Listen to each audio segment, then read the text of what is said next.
You know, the one thing about housing data, we get so much of it. Home sales, existing home sales, new home sales, permits. We get home prices, new and used. The latest one, though, on home prices shows a 5.4% uptick year over year. So that a lot of folks saying, well, look at this. This Case-Shiller home price index must be telling us that housing is back. Is it? Let's ask real estate experts, Jason Meister, Greg Rand. Greg, what do you think? Is it back? Well, it's been back, yeah. I like the 5.4% number very much because back, in my book, is getting back to a 2 to 5%, average rolling across the country, with some anomalies here and there because the market wants to be gradual. It doesn't want to be a double-digit annual appreciation kind of a market. So I think the volatility of the last 15 years is finally starting to, the yo-yo is finally starting to level off, and we're seeing some predictable times ahead. You know, Jason, the one thing that worries me is in some once overheated markets, they're getting heated up again. Southern Florida comes to mind, where they're once again, not across the board, but in a lot of places, building these oceanfront skyscrapers, selling them sight unseen.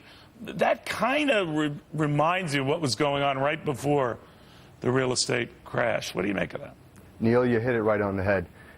We are in the ninth inning, if not going into a recession.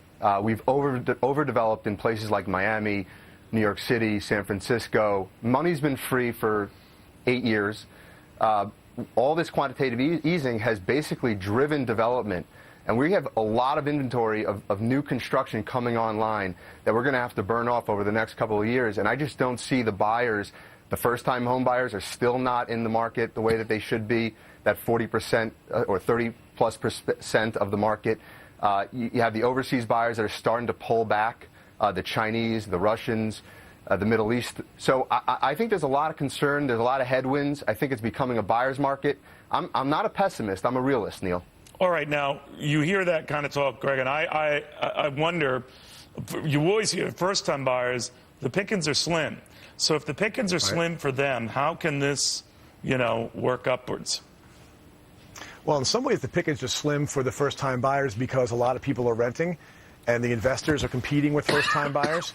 What we're seeing, our perspective is more heavily focused on suburban markets all across the South, all across the Midwest. We're not very focused on Manhattan, South Beach, or San Francisco, where you've got some crazy anomalies going on there.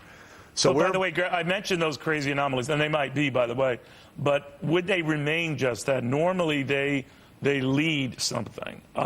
They do lead, Neil. By the way, it's interesting what Greg just said. The markets he's focused on, those are the markets that saw the Case-Shiller prices go up the most significantly. But the markets that you and I were just talking about, Neil, the major gateway cities, those had a significant deceleration in pricing.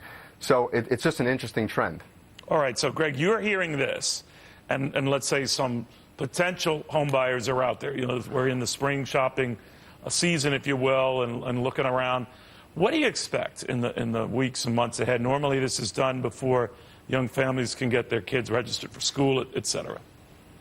Right, yeah. You're going to have a season that's going to be stronger than last spring from the feedback we're getting in terms of early indicators, traffic on websites, activity out in the field for home buyers and investors, in both cases. The sense that we have is that the last 15 years has been a stress test.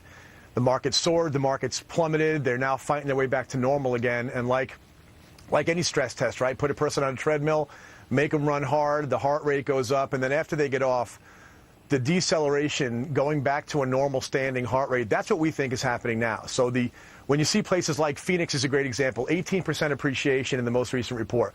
That would normally spook me, but they had some ground to gain or to make up because of how far they fell during the correction. So more and more, as that yo-yo I talked about before sort of levels off, you're seeing even the gateway cities. Gateway cities are always going to be strong, Neil, even if they go through a minor correction because of where they are. But the majority of the population is not living in those gateway cities, and those markets have settled back into a normal tempo again. All right, gentlemen, watch closely. Hard to say, but mixed messages certainly coming from all that housing data. Gentlemen, be well. In the meantime, we're getting this alert.